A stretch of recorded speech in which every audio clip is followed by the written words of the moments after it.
Hello everyone. इस video में हम शेक्सपियर के प्लेस के फेमस सीन्स देखने वाले हैं जो बहुत ही इम्पॉर्टेंट हैं। ये जो वीडियो है अब पढ़ने वाले हैं, इसके पहले मैंने शेक्सपियर की बायोग्राफी शेयर की थी, फिर उससे रिलेटेड जो क्वेश्चंस थे वो शेयर किया। आज हम शेक्सपियर के प्लेस की मोस्ट फेमस सीन्स शेयर करेंगे, डिस्कस करेंगे। इसमें हम पढ़ेंगे कि ये जो फेमस सीन आई है उसके अंदर भी इन डिटेल पढ़ने वाले हैं, तो आपको पूरा पेड वाली फीलिंग होगी मेरी इस वीडियो से। तो मैं चाहती हूँ कि आपको पूरा ही कोर्स, चाहे वो आपका थ्योरी से लेके क्वेश्चंस, सब कुछ मैं अपने चैनल पर चाहती हूँ ताकि आप अच्छे से इसको प्रिपेयर कर सकें। तो मैं फिर से ये स्टार्ट कर रही हूँ शेक्सपियर का। ओके, चलो फिर स्टार्ट करते हैं। चलिए फिर, most famous scenes in Shakespeare's place. First जो सीन है, पहली जो सीन है, हॉवल सीन है या फिर स्टॉर्म सीन इसे बोल सकते हैं। Storm scene and howl scene ये कहाँ पे आती है? किंग लियर में आता है। कब आता है? एक्ट 3 सीन 4 में। ये इतना इम्पॉर्टेंट नहीं है, इतना पूछा नहीं जाएगा, बट अगर आपको याद हो जा रहा है तो याद कर सकते हो, कोई दिक्कत नहीं है। हॉवल सीन, स्टॉर्म सीन, जिसे आप हॉवल सीन कहते हो उसे ही स्टॉर्म सीन कहा जाता है। या तो ये कहाँ पे आता है? किंग लियर में आता है। कब आता है? थोड़ा सा इसका इंग्लिश पढ़ लेंगे, जो बड़ा बड़ा रहेगा हम सिर्फ हिंदी समझ के निकल जाएंगे, ठीक है। He howlets Lear through the storm the hovel.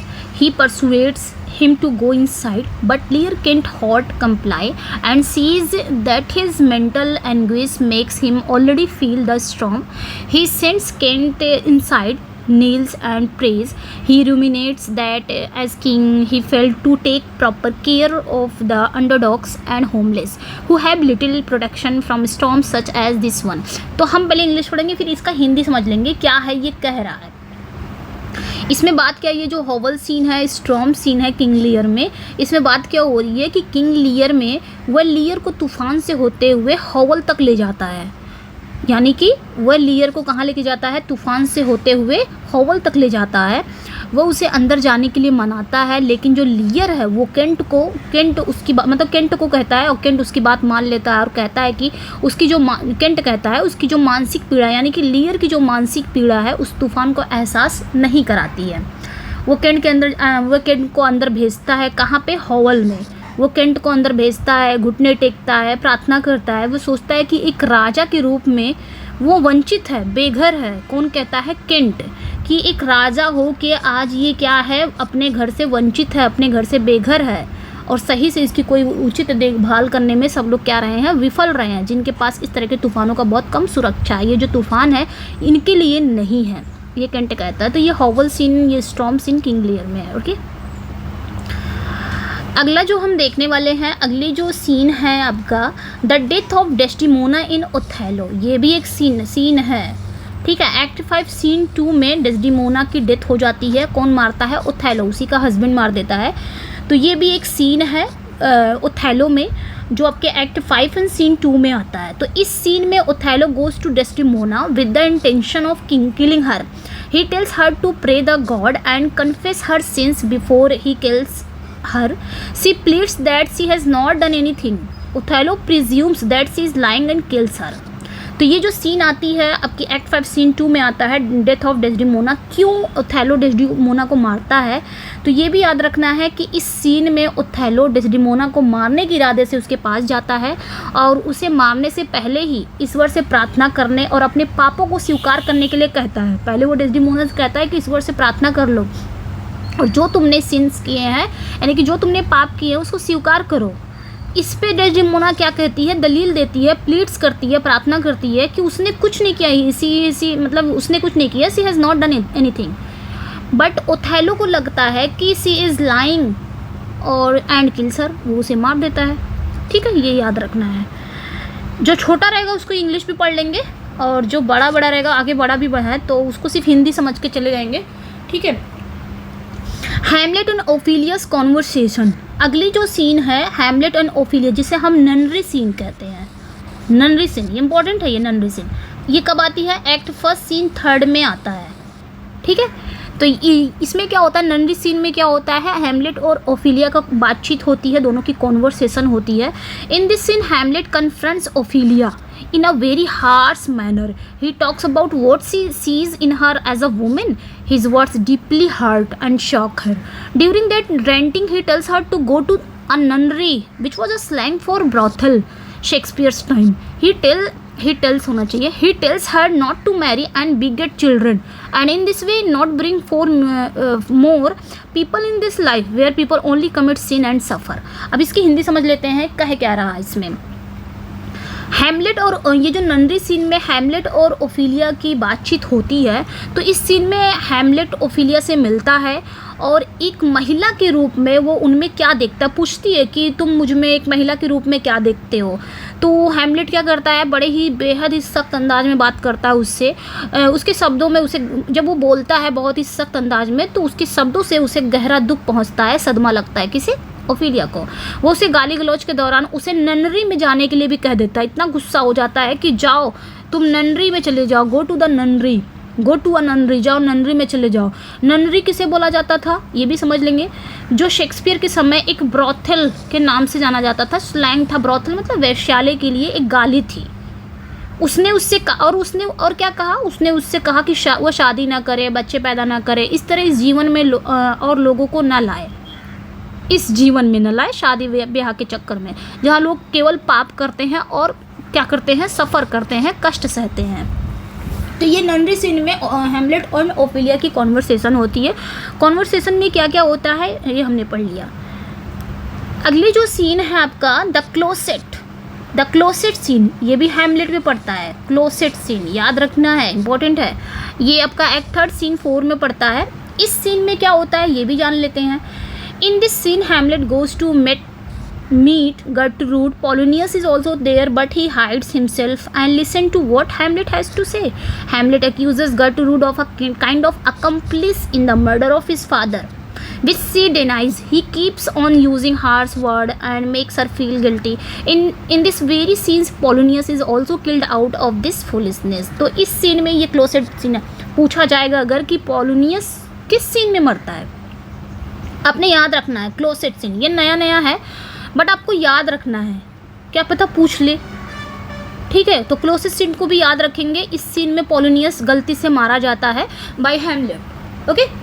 तो ये इसके भी हिंदी जान लेते हैं। इस सीन में क्या होता है, हैमलेट अपनी मदर गर्टरूड से मिलने जाता है और वहाँ पे एक रूम रहता है, रूम में अपनी माँ से मिलने जाता है। वहाँ पे पोलोनियस भी छुप के इन लोग की बात सुनता है, दोनों की। पोलोनियस भी वहाँ रहता है लेकिन वो खुद को छिपा लेता है और हैमलेट जो कहता है अपनी माँ से, जो भी बात करता है वो सब सुनता है, ठीक है। ईव्स ड्रॉपिंग करता है।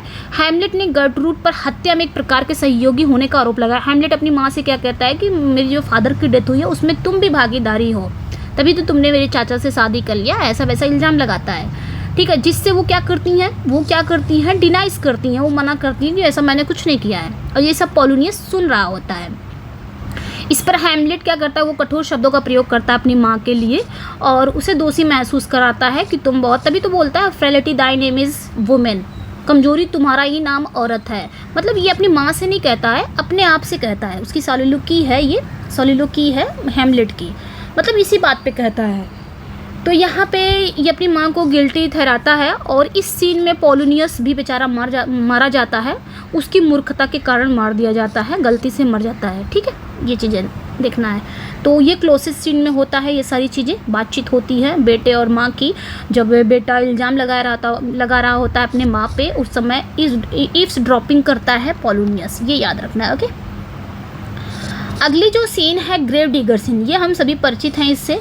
ग्रेव डिगर सीन कहाँ पे आता है, हैमलेट में आता है, एक्ट 5 सीन 1 में आता है ये, ठीक है। इस सीन में क्या होता है ये भी जान लेते हैं। In this scene, 2 grave diggers are shoveling out a grave for Ophelia in the churchyard. They are arguing whether she should be buried in the churchyard as she has committed suicide, which may not receive Christian burial according to religious doctrine. Later in the same scene, Hamlet and the grave diggers engage in a witty game of chop logic. For example, a repartee consisting of a questions and answer. इसकी हिंदी भी समझ लेते हैं।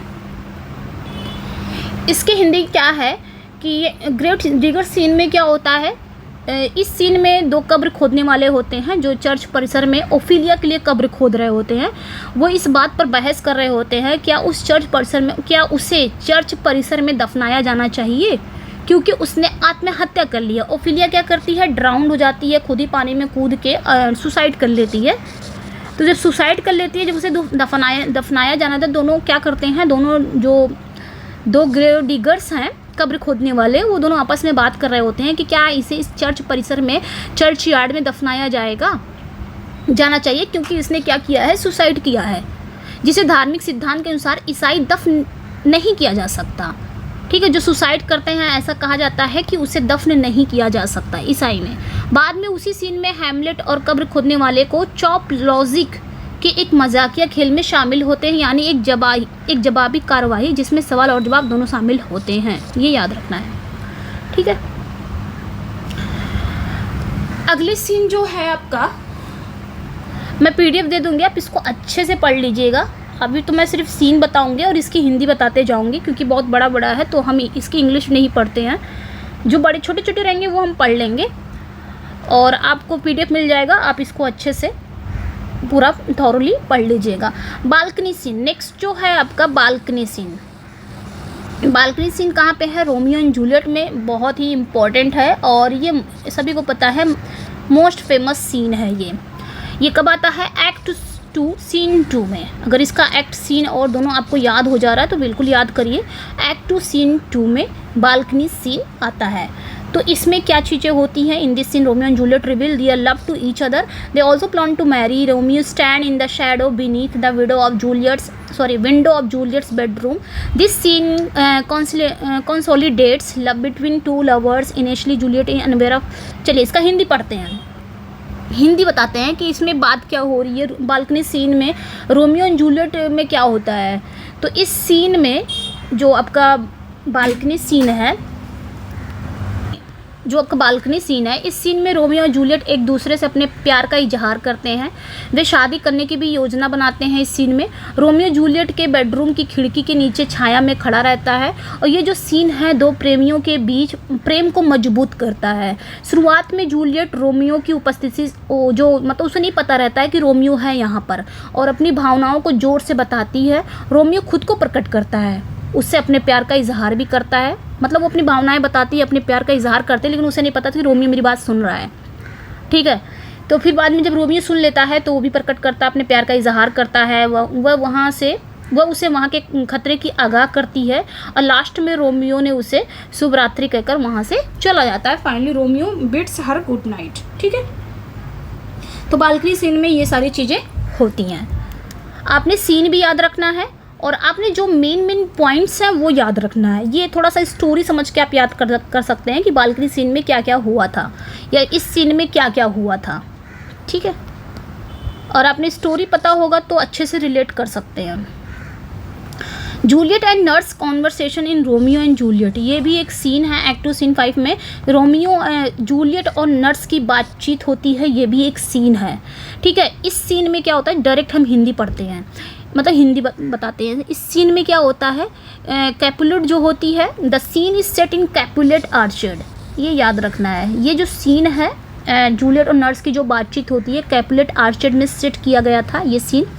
और इस scene में Juliet बहुत ही eagerly, बहुत ही उत्सुकता से नर्स का इंतज़ार कर रही होती है, जिसे उसने कुछ लेने के लिए रोमियो से मिलने के लिए भेजा था। नर्स को भेज देती है रोमियो से मिलने के लिए और बाद में वो सोचती है कि कुछ जवाब लेके आएगी, इसलिए बहुत ही बेसब्री से उसका इंतज़ार करती है उनकी। और क्या होता है, whom she sent to marry about the nurse initially teases Juliet by delaying the revelation। बाद में क्या होता है कि वो उनकी भाभी यहाँ पे नर्स जानबूझ के, क्योंकि ये उसको पता रहता है, जब ये मिल के आती है रोमियो से तो नर्स को पता रहता है कि बहुत बेसब्री से इंतज़ार कर रही है मेरा, तो जानबूझकर उसे टीच करती है, चिढ़ाती है। ठीक है, उसे जानबूझकर चिढ़ाती है, ये पूछती है देर क्यों कर दी, क्या हो गया था, क्यों जल्दी नहीं आई, तो नर्स इधर उधर की बात करके जानबूझकर उसे टीच करती है और वो बात नहीं बताती है। लास्ट में क्या करती है, जो जूलियट उसको बहुत ज़्यादा प्रेशराइज करती है, तब वो नर्स उसे बताती है कि रोमियो उससे शादी करने के लिए फ्रायर लॉरेंस के सेल में, कोठरी में, फ्रायर लॉरेंस के सेल में उसका इंतज़ार कर रहा है, तब बताती है जाके। ठीक है, इस सीन में आगे देखेंगे आगे हम देखने वाले हैं, एक मिनट क्या हो रहा है, केट एंड पेट्रियोचिपर्स, ठीक है, Petruchio's, there in taming of the shrew. Taming of the shrew में कैथरीन और पेट्रेचियो है, तो ये सीन जो आती है एक्ट 2 सीन फर्स्ट में आता है। केट एंड पेट्रुचिपियोर्स, ये सीन आपकी आती है एक्ट 2 सीन फर्स्ट में। इसमें क्या होता है, जो आपकी कैथिक स्पीयर है एक्सप्लोर करती है रिलेशनशिप ऑफ केट, यानी कि कैथरीन की बात हो रही है, डायरेक्ट कैथरीन पे आते हैं। कैथरीन की बात हो रही है कि कैथिक स्पीयर, कैथरीन और पेट्रेचियो के संबंध की इसमें जांच होती है कि इन दोनों की रिलेशनशिप क्या है दोनों के बीच में। ये रिश्ता इसलिए भी बहुत महत्वपूर्ण है क्योंकि प्ले का जो सेंट्रल विषय है, केंद्रीय विषय का खुलासा करता है सू, यानी कि केट खुद को वश में करना, यानी कि केट जो है झगड़ालू है, पेट्रेचियो क्या करता है उसको वश में करता है।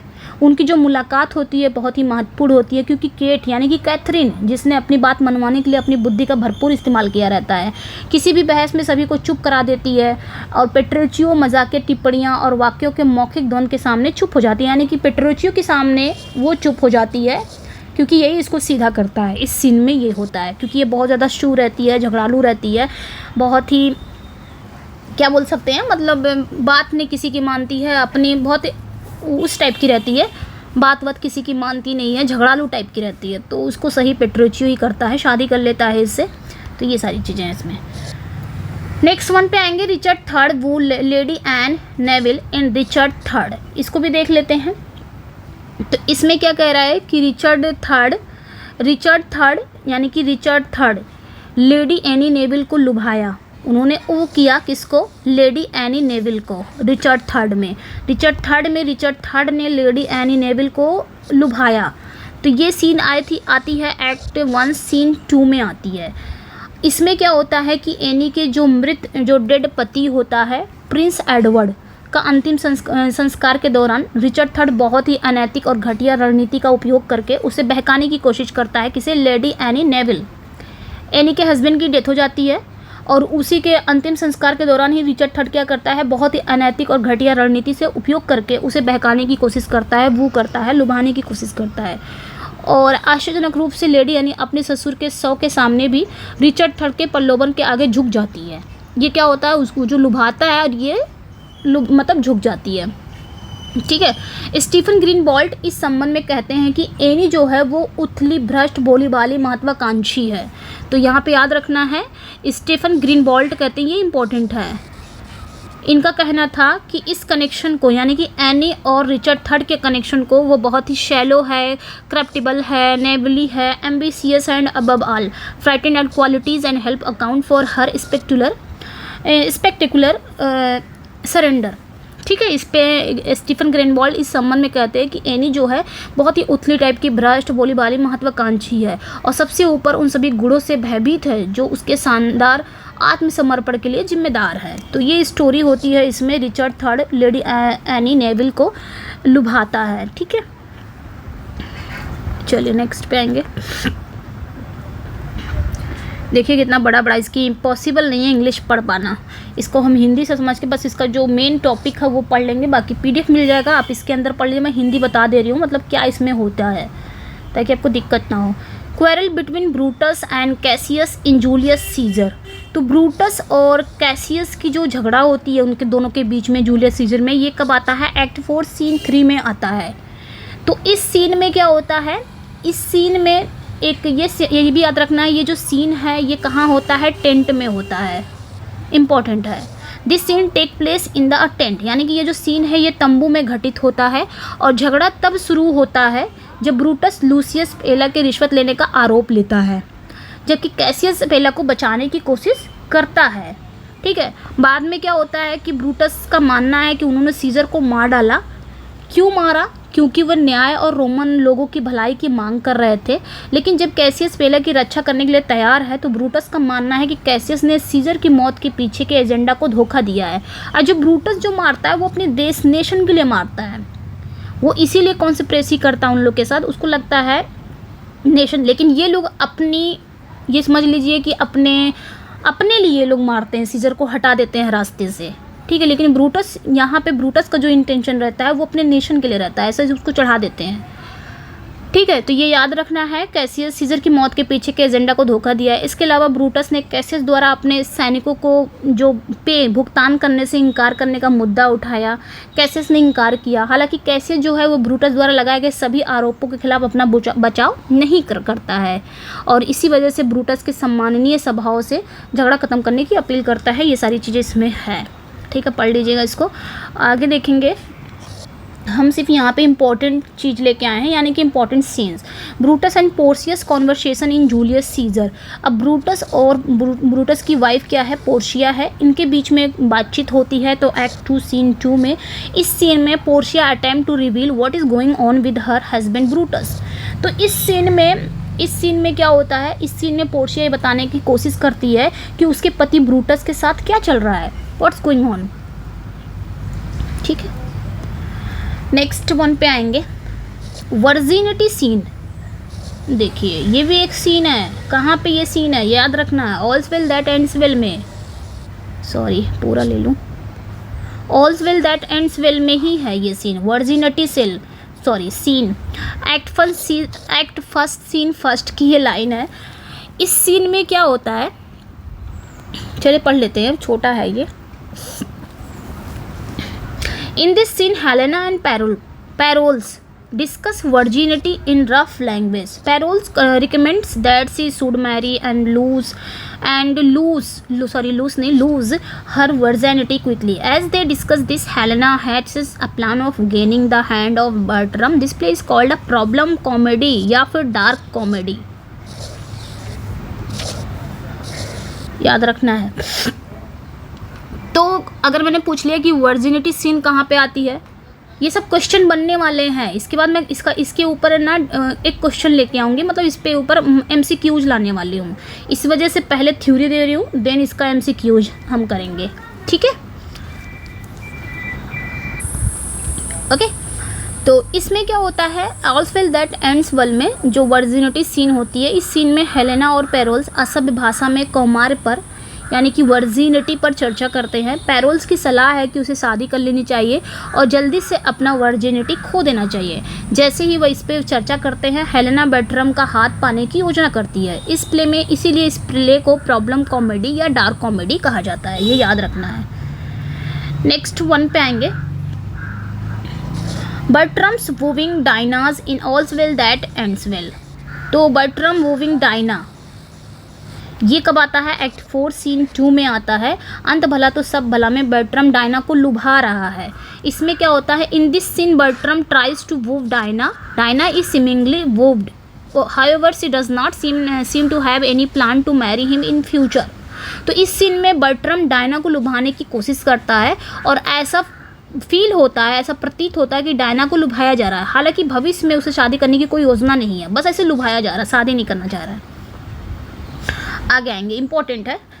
आगे आएंगे Antony and Cleopatra's conversation in Antony and Cleopatra. तो ये जो आपकी एंटनी एंड क्लोपेट्रा में, एंटनी एंड क्लोपेट्रा की बातचीत ये एक्ट 1 सीन 3 में होती है। इसमें क्या होता है, इस सीन में क्या होता है, in this scene Cleopatra is angry with Antony as she believes that Antony is betraying her. Antony attempts to explain her the conflict he is facing between his love for her and his duty for his nation. तो इस scene में क्लोपेट्रा Antony से नाराज़ है क्योंकि वह ऐसा मानती है कि एंटनी उसे धोखा दे रहा है। एंटनी उसे समझाने की कोशिश भी करता है कि वो उसके प्रति, अपने प्रेम और राष्ट्र के प्रति कर्तव्य के बीच के संघर्ष का सामना कर रहा है। तो ये सीन याद रखिएगा। आगे जो है, the death of Cleopatra in Antony and Cleopatra. तो एंटनी एंड क्लोपेट्रा में डेथ ऑफ क्लोपेट्रा यानी कि क्लोपेट्रा की मौत होती है। तो ये कब होती है, एक्ट 5 सीन 2 में। तो ये याद रखना है, the queen of Egypt commit suicide. तो ये याद रखना है, ये सुसाइड करती है by taking a snake from a clown's basket of figs and pressing it to her breast. Muticide, he dies with dignity and style triumphant over the Roman captures. तो यहाँ पे क्या होता है, इस सीन में जो मिस्र की रानी है, वो जोकर की अंजीर की टोकरी से सांप निकालकर आत्महत्या कर लेती हैं और अपने स्तन से दबाकर आत्महत्या कर लेती है। वो अपने रोमन पर विजयी होकर गरिमा और शैली के साथ मर जाती है। तो ये सारी चीज़ें इसमें हैं। जो 16 है, in this scene Macbeth struggles. I think कुछ तो यहाँ पे सीन छूटा हुआ है। तो अभी यहाँ पे कोई तो इसकी जो हेडिंग है, कोई सीन है, वो सीन छूटी हुई है, छूट गई है। इस सीन में मैकबेथ अपने विवेक से संघर्ष करता है। वो अंदर बहुत बड़ी दुविधा में है, डंकन को मारा जाए या नहीं। हालांकि वो अपनी पत्नी के प्रभाव में इस खराब काम को भी अंजाम देने के लिए तैयार है। ये जो सीन है, आई थिंक ये कौन सा सीन है। अच्छा, यहाँ पे क्या था, 1 मिनट मैं यहाँ पे लिख दे रही हूँ। ये जो सीन थी आपकी, ये जो सीन था, ये मैकबेथ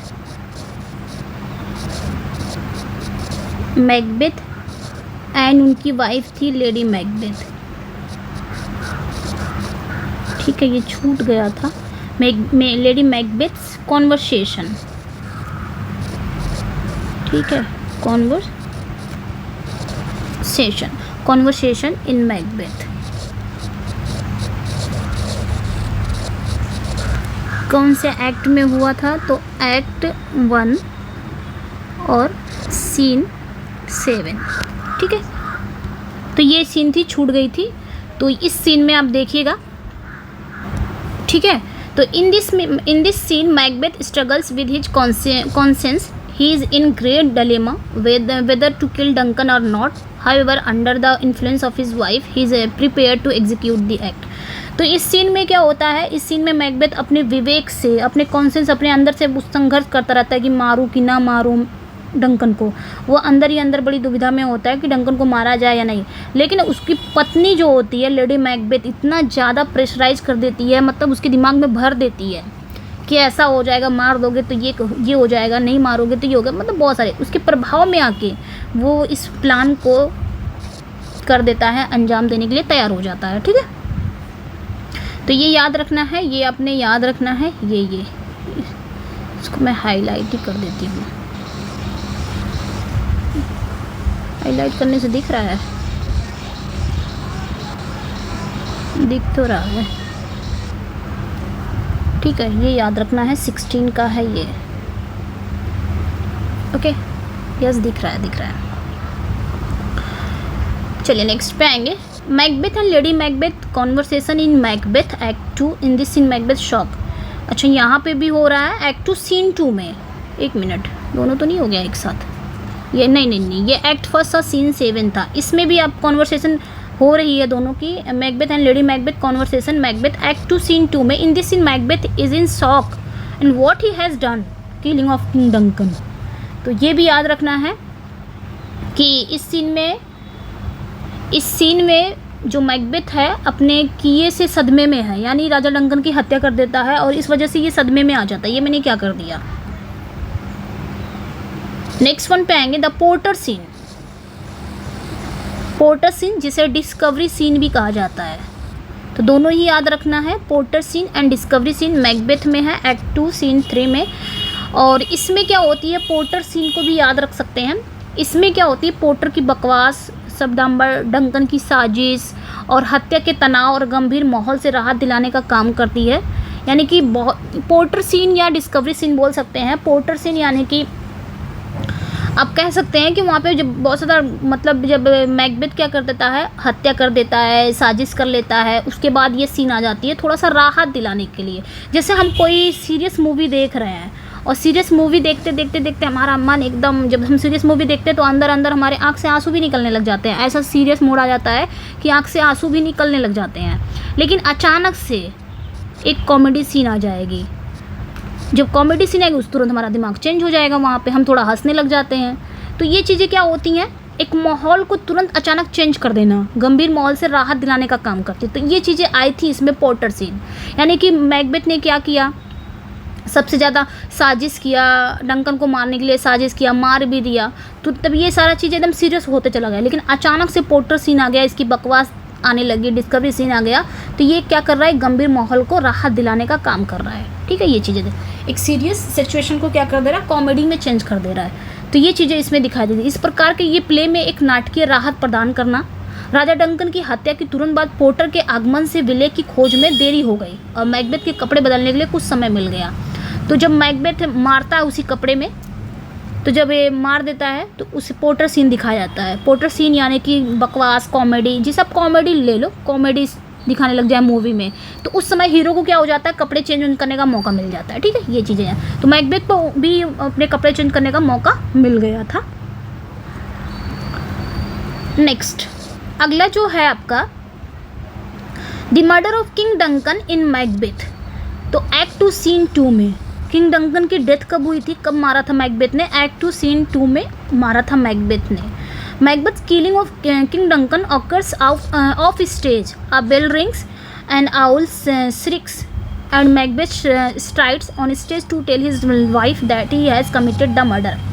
तो मैकबेथ में राजा डंकन की जो हत्या होती है वो एक्ट 2 सीन 3 में होती है एंड मैकबेथ द्वारा राजा डंकन की हत्या पर स्टेज के बाहर होती है। ठीक है, ये याद रखना है। मैकबेथ राजा डंकन को स्टेज के बाहर मारता है, एक घंटी बजती है, एक उल्लू चिल्लाता है। मैकबेथ अपनी पत्नी को बताने के लिए मंच पर आता है कि उसने हत्या कर दी है। ये सारा चीज़ दिखाता है इसमें। ठीक है, आगे देखेंगे। नेक्स्ट वन है Isabella and Angelo's conversation in major for major.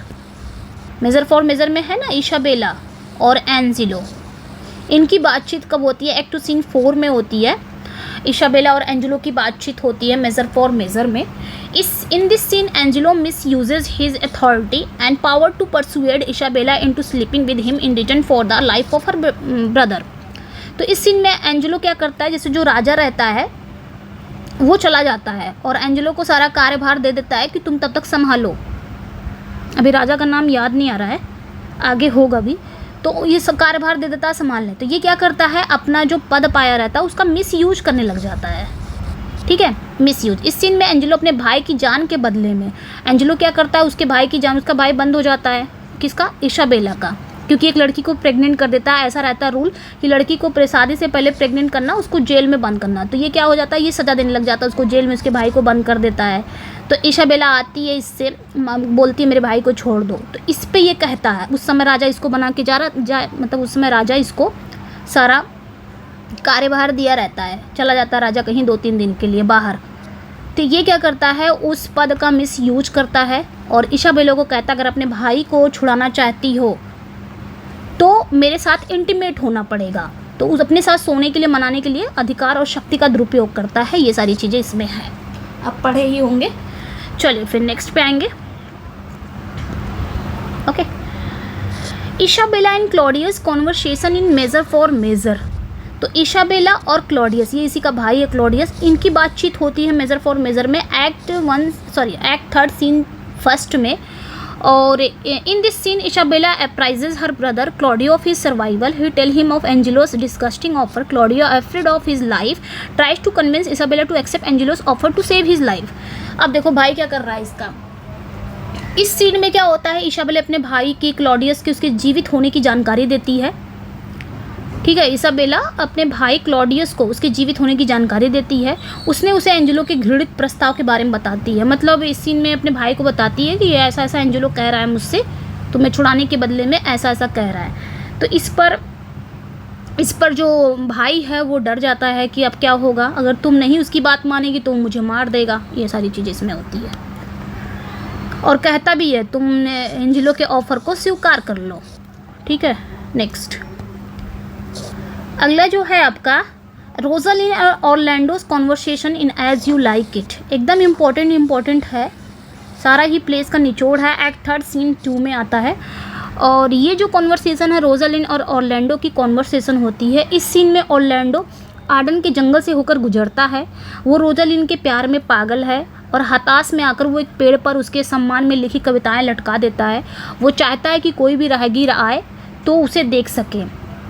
जब गैनीमीड के वेश में रोजालिन जंगल में प्रवेश करती है और कविताएं पढ़ती है तो उसे वो पसंद नहीं आती, वो कविता उसे पसंद नहीं आती। वो ऑरलैंडो के पास जाती है, उन लोगों के लक्षणों को पहचानो और दावा करती है कि जिन्हें प्यार हो गया है ना, वो ऑरलैंडो को ठीक करने का वादा भी करती है यदि वो गैनीमीड को लुभाता है, जैसे कि रोजालिन ही ऑरलैंडो है। ये सारी चीज़ें इसमें दिखाया गया है। चलिए नेक्स्ट पे आएंगे, कुछ ज़्यादा ही बड़ा है ये।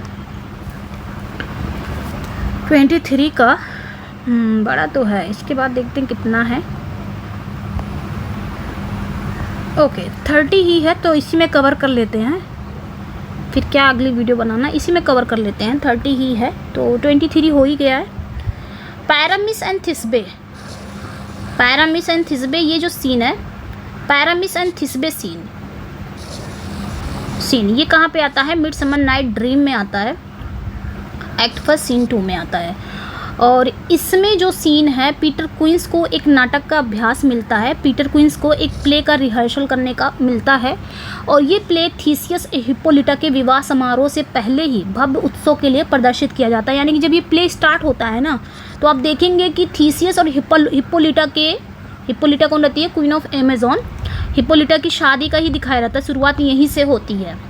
और इस सीन के बारे में महत्वपूर्ण बात यह है कि शेक्सपियर ने इस प्ले में एक प्ले के दृश्य के भीतर रोमियो एंड जूलियट की पैरोडी भी बनाई है, ये याद रखना है, यहाँ पे है। The important thing about this the scene is that Shakespeare parodied Romeo and Juliet in this play within a play scene. याद रखना है इसको, ठीक है। यहाँ पे क्या कहा जा रहा है कि इस सीन के बारे में महत्वपूर्ण बात यह है कि जो शेक्सपियर ने इस प्ले में एक प्ले के दृश्य के भीतर रोमियो एंड जूलियट की पैरोडी बनाई थी, ठीक है, एक मतलब एक प्ले के बीच में। और आगे क्या कहा जा रहा है कि एक प्ले के अंतर्गत इस नाटक का जो टाइटल है एक प्ले के अंतर्गत the title of this play within play का जो टाइटल है, the most lamentable comedy, most cruel death of Pyramus and Thisbe, ठीक है, ये याद रखना है, इम्पॉर्टेंट है ये। 1 मिनट में पानी पी लो, समझ में आ गया होगा। इसमें रोमियो एंड जूलियट की नकल उन्होंने किया है, बस इतना याद रखना है कि इस प्ले विद इन प्ले जो हुआ है, उसकी जो टाइटल है the most lamentable comedy, most cruel death of Pyramus and Thisbe, same Romeo and Juliet की स्टोरी इसमें दिखाई गई है। ये चीज़ कहा जा रहा है, रोमियो एंड जूलियट की कहा जा रहा है, रोमियो एंड जूलियट की पैरोडी की गई है, यानी कि नकल की गई है, तो याद रखना है। इसमें क्या होता है? It tell the story of 2 lovers who are separated by the dispute of their parents, same उसी तरह ही है जिस तरह आपका रोमियो एंड जूलियट है, ठीक है।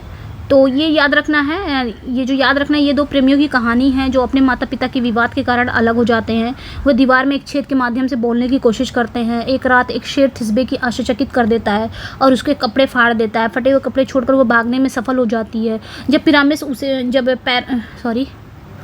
जब पैरामिस जो है उन्हें पाता है तो वो मान लेता है कि थिस्बे को मार दिया गया है, और इस दुख के कारण उसने भी आत्महत्या कर लेती है। शव के मिलने पर क्या होता है? दुख से त्रस्त पैरामिस थिस्बे भी आत्महत्या कर लेती है। तो ये पूरी तरह रोमियो एंड जूलियट की स्टोरी है ये, ठीक है, ये याद रखना है। ये जो है आपका प्ले विद इन प्ले में जो टाइटल है the most lamentable comedy, most cruel death of Pyramus and Thisbe, तो ये रोमियो एंड जूलियट की गई है comedy, parody. Okay, next one है Oberon and Titania's conversation in Midsummer Night. तो ओबेरॉन और टाइटेनिया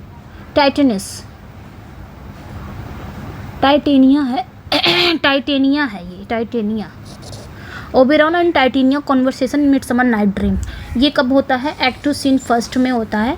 और इस सीन में Titania and Oberon are quarrelling over the custody of a changeling boy. Oberon wants to him his retinue, Titania wants to look after him as he has promise to give him to his mother. तो इस scene में titania और Oberon एक changing लड़के की custody को लेकर झगड़ा कर रहते हैं। ओबेरॉन उसे अपने अनुचर में चाहता है, लेकिन टाइटेनिया उसकी देखभाल, मतलब ओबेरॉन खुद चाहता है कि मैं इसकी देखभाल करूँगा, और टाइटेनिया खुद चाहती है मैं एक लड़का रहता है उसकी, क्योंकि उसने उसे उसकी माँ को देने का वादा किया था, ठीक है। आगे देखेंगे, अगला जो है आपका Helena and Demetrius conversation midsummer Night dream. जो इम्पॉर्टेंट है वही बता रही हूँ, एक्ट 2 सीन 1 में है। इस सीन में क्या होता है? Helena follow Demetrius into the forest, she in madly in his love and wants him to accept her love.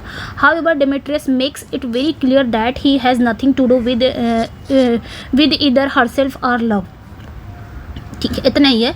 तो इस सीन में क्या होता है? डेमेट्रियस और हेलेना की बातचीत होती है। इस सीन में हेलेना डेमेट्रियस का पीछा करते हुए जंगल में पहुंच जाती है। वो उसके प्यार में पागल हो गई है। डेमेट्रियस हेलेना डेमेट्रियस से प्यार करती है, लेकिन डेमेट्रियस किससे प्यार करता है? हर्मिया से। ठीक है। और हर्मिया किससे प्यार करती है? लाइजेंडर से, ठीक है, बट हेलेना डेमेट्रियस से करती है। और वो पागल हो जाती है, चाहती है कि वो उसके प्यार को स्वीकार कर ले। हालांकि डेमेट्रियस ये स्पष्ट कर देता है कि वह उससे या उसके प्यार से कोई लेना देना नहीं है, क्योंकि वो तो उससे प्यार करता है ना, हर्मिया से, और हर्मिया किससे? लाइजेंडर से।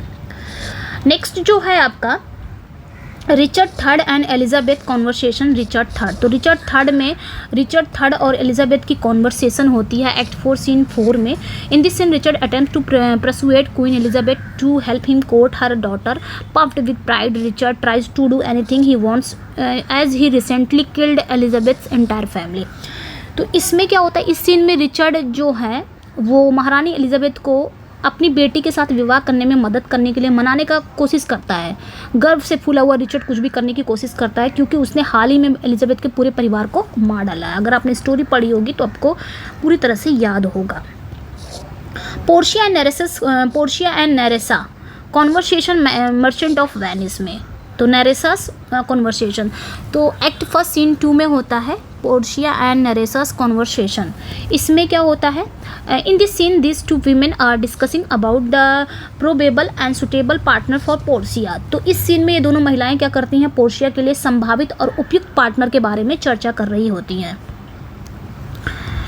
नेक्स्ट पे आएंगे Bassanio and Antonio's conversation in Merchant of Venice act 1 scene 1 में। In this scene Bassanio goes to Antonio and ask him for some money so that he may woo Portia his rich beloved. तो यहाँ पे क्या होता है, इस scene में क्या होता है, इस सीन में बसेनियो एंटोनियो के पास जाता है और उससे कुछ पैसे मांगता है ताकि वो अपनी अमीर प्रेमिका पोर्शिया को लुभा सके। ठीक है। Next Olivia and Viola conversation in 12th night. तो एक्ट 1 सीन 1 में होता है ओलिविया एंड वियला की कॉन्वर्सेशन होती है 12th नाइट में। In this scene Viola in the disguise है, ये डिसगाइज, यस डिसगाइज है, disguise of Cesario tries to woo Olivia on Duke Orsino behalf. On the contrary, Olivia seems to be more interested in Viala than in Duke. She is captivated by the charms and witty attributes of Viala. तो इस scene में क्या होता है, इसमें तो triangle चलता है ना, लव ट्रायंगल। अब देखिए वियला जो है ये किससे प्यार करती है, ऑर्सिनो से जो ड्यूक है, और ऑर्सिनो किससे प्यार करता है, ओलिविया से। और ओलिविया किससे प्यार करती है, वियला से ही करती है, लेकिन वियला क्या है, अभी डिस्गाइज में लड़का बनी हुई है, सिजेरियो बनी हुई है। ठीक है। तो इसमें क्या होता है, वियला सिजेरियो की आड़ में ड्यूक ऑर्सिनो की ओर से ओलिविया को लुभाने की कोशिश करती है, और इसके विपरीत ओलिविया को ड्यूक की तुलना में वियला से अधिक रुचि है। वह वियला के आकर्षण, मजाकिया गुणों से मोहित हो गई है। ये चीज़ें मैंने बताया, लव ट्रायंगल है। ठीक है। एंड लास्ट है आपका, मैंने कंप्लीट कर दिया है, लास्ट है आपका Prince Hal and Falstaff conversation in Henry 4th part 1 act 1 scene 3rd. In this scene, Prince Hall, the future king of England, talks about the future prospects of his kingdom with Falstaff, a very important and famous comic character. Important है। तो इस scene में England के जो भावी राजा हैं Prince hall एक बहुत ही महत्वपूर्ण और प्रसिद्ध हास्य पात्र फाल्स्टाफ के साथ अपने राज्य के भविष्य की संभावनाओं के बारे में बात कर रहे हैं। ठीक है। तो ये जो भविष्य के राजा हैं ये अपने राज्य के जो फ्यूचर प्रोस्पेक्ट हैं उसके बारे में बात कर रहे हैं, किससे, फाल्स्टाफ से। जो कि फाल्स्टाफ कौन है, ये बहुत ही इंपॉर्टेंट और फेमस कॉमिक कैरेक्टर है जो हेनरी 4th पार्ट 1 पार्ट 2 में भी है और मैरी वाइफ्स ऑफ विंडसर में भी है। ठीक है, ऑफ विंडसर में भी है। ओके, ये याद रखना है। तो ये थे आपके एकदम most famous scene of Shakespeare plays. कैसा लगा, इसका पीडीएफ चाहिए तो आप मेरे व्हाट्सअप एंड टेलीग्राम पे जुड़ जाइएगा, वहाँ पे इसका पीडीएफ मिल जाएगा। ओके, मैंने पूरा कंप्लीट कर दिया है। अब क्या होगा, ये हमने थ्योरी पढ़ ली, उसके बाद इससे रिलेटेड जो क्वेश्चन रहेंगे वो हम करने वाले हैं ताकि आपका पूरी तरह से क्लियर हो जाए, कहीं पे भी आप फंसे ना। बट आपको इसके लिए थ्योरी देखना पड़ेगा, उसके बाद ही आप एमसीक्यूज कर पाएंगे। ओके, चलिए फिर मिलते हैं नेक्स्ट वीडियो में। Thank you for watching. Session को लाइक ज़रूर कर दीजिएगा, पसंद तो आ ही रहा होगा, और सब्सक्राइब भी कर लीजिएगा, चैनल को शेयर भी करिएगा। मिलते हैं नेक्स्ट वीडियो में। Thank you for watching, bye bye.